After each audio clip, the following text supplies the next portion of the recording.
Praise the Lord. யோசுவாவின் புஸ்தகம் 21ஆம் அதிகாரம் 45ஆம் வசனம். கர்த்தர் இஸ்ரவேல் புத்திரருக்கு சொல்லியிருந்த நல்வார்த்தைகளை எல்லாம் ஒரு வார்த்தையும் தவறி போகவில்லை, எல்லாம் நிறைவேறிற்று.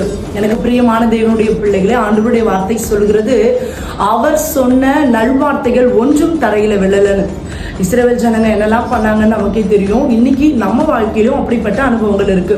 10 முறை தேவனை பரீட்சை பார்த்தார்கள், தேவனுக்கு முன்பாக முறுமுறுத்தார்கள், தேவனை கோபம் மூட்டினார்கள், தன் இச்சித்த உணவுகளை கேட்டார்கள். தேவன் எவ்வளவு நன்மை பிரத்திட்சயமாய் செய்திருந்ததை பார்த்தாலும் தேவன் இல்லை என்பதை அவர்களுடைய வாயின் வார்த்தையினாலே, அவிசுவாச வார்த்தையினாலே உறுதிப்படுத்தி கொண்டே இருந்தாங்க. ஆனா அப்படிப்பட்ட இஸ்ரவேல் ஜனங்களுக்கே கர்த்தர் நன்மை செய்வாரானால் அவரையே நம்பி, அவரையே சார்ந்து, அவரையே பிடித்திருக்கிற நம்ம எல்லோருக்கும் நிச்சயமாய் உங்க எல்லாருக்கும் கர்த்தர் உங்க வாழ்க்கையில கொடுத்த வாக்குத்தத்தங்களை நிறைவேற்ற அவர் உண்மையுள்ளவராய் இருக்கிறார்.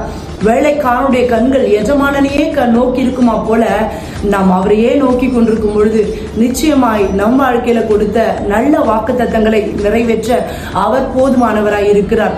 நாம் விசுவாசிப்போம். இந்த வார்த்தை இந்த காலை வேளையில கர்த்தருடைய ஆவியானவர் உங்களுக்கு நேராக கொடுத்து கொண்டிருக்கிறார்.